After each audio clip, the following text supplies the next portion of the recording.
Hello and welcome to Man Cave Media. On this channel, I like to talk about beer, sneakers, tech, and toys. If you're new here, please feel free to hit that subscribe button and hit that notification bell. Also, please connect with me on social media. I'm on Instagram at media.mancave and on Facebook and Twitter at mancavemedia.org. And finally, if you enjoy listening to podcasts, please check out the League of Sedentary Gentlemen. We're available wherever you get your podcast or direct from our website at man-cave-media.org. All right, I have here a shoe that I have not owned since the 90s. Let's check it out.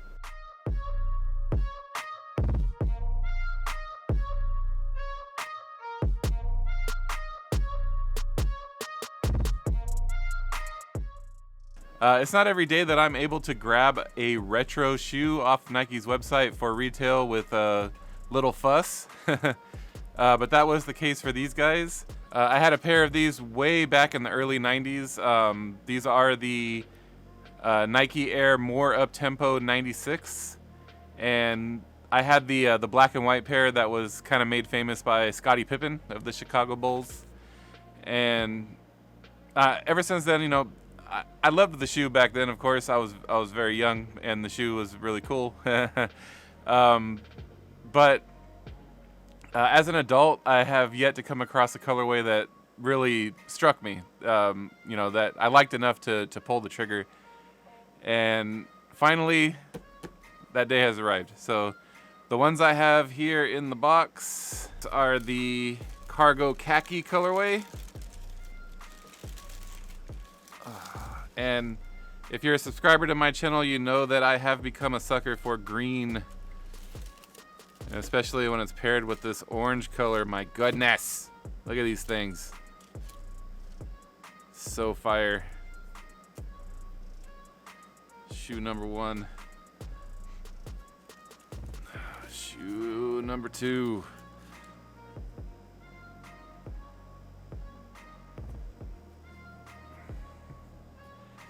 And that is it for the box. So it's just a standard Nike Air box, nothing special. All right, here they are in all their glory. The Nike More Uptempo 96 Cargo Khaki.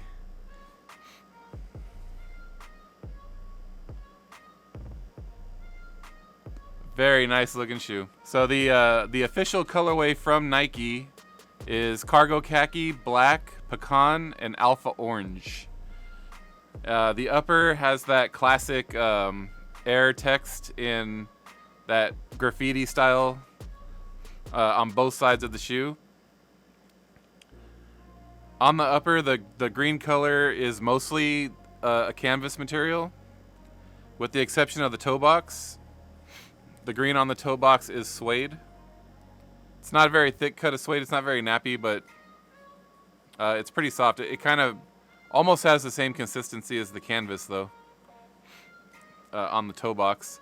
The text on the side of the shoe has a leather khaki backing, and then the letters themselves are a black suede.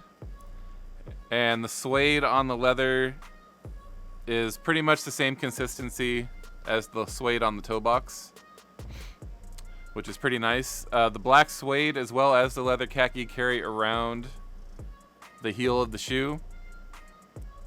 And then on the heel of the shoe we have a large orange swoosh and a green pull tab. The pull tabs, both pull tabs on the tongue and the heel, are pretty much the same as the laces that come pre-laced. Going back to the toe box, along with that green suede, we have another large orange swoosh. On the midsole, you have that classic More Uptempo design of the exposed air unit that goes from the heel all the way to just before the toe box. And then on both sides of the shoe, you have this orange swoosh down here at the heel. On the tongue, you have more of that green khaki material. The green khaki. On the tongue, you have more of that green canvas material, and they come pre-laced, as I mentioned, with these green rope laces, which are pretty cool. But what I really like about the tongue is they have these straps that go across, And that makes it really easy to rock these without laces, which I did frequently in the 90s with my black and white pair. Because it still stays, you know, you could pull the laces out and it still stays pretty snug around your foot. So you don't have to deal with laces if you don't want to. I have not decided what I'm going to do with these yet. I might try to find some orange rope laces. I think that'll stick out a little better. At the very least, I'll go with some black. All right, moving on. Oh, wait. One last feature on the tongue. I think I mentioned this already. It has another pull tab. Which, again, both pull tabs are same feel and material as the laces, just a bit thicker. So moving on to the insole, you have a green insole with an orange Nike Air logo, and I don't think my camera's gonna get it. It's pretty dark. But I'll get close-ups of it if, for sure. It's hard for my main camera to pick that up. Onto the outsole. The outsole is all black with a very large orange swoosh that goes from the toe box all the way to midfoot. And then on the heel, you have that exposed air unit with another orange swoosh, and then air in orange letters. Very nice touch. I love the way the orange pops on this shoe. It's really, really good looking. Okay, retail for these guys was $175. I was able to grab these for retail with very little fuss. I didn't even bother using the Nike Sneakers app. These did drop on Sneakers initially, but they were also available on the website. And I wasn't sure if I even wanted them or not, so I didn't even bother with the Sneakers app. I went to Nike's website later on in the day, and I was still able to grab them in my size. Currently, they're sold out in my size, but like I said, there was no rush, no fuss, no stress. You know, it was kind of like the good old days. So on the Nike website, these are still currently in stock from sizes 7 through 11. All other sizes are sold out. So currently on StockX in my size, these are listed for retail at $175, and the highest bid is at $130. So, you know, of course that $175 price tag comes with all the StockX fees and shipping. So you got to take that into account. But if you are patient, these probably could be had for below retail, also depending on your size. The last sale shows as $170, so sellers are willing to go below retail on these. So if you have a little patience, you might be able to score a good deal on this particular colorway. All right, so let's go ahead and get some close-ups and some on feet of these bad boys, shall we?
right, so after having these on feet, they're a little bit stiffer than I remember, but maybe when I was younger, you know, my parents want to size up for me, just, you know, so I wouldn't grow out of it so quickly. But yeah, they seem to be a little bit stiffer than I remember. Of course, it's a retro, but you know, design changes and whatnot. It's not exactly what it was back in the 90s. But regardless, if you have a larger foot, you might want to go maybe a half size up. They're not uncomfortable by any means, but just a little bit snug for my liking. But yeah, still a really nice shoe. And again, you know, I've become a sucker for green shoes, and the green with the brown and the orange. I mean, it just spoke to me. I had to pull the trigger on these. I really dig this shoe. All right, that's all I have for this one. Thank you again for stopping by. Please smash that like button if you enjoyed this video and help feed that algorithm. I hope you have a great afternoon, and like always, thank you for watching.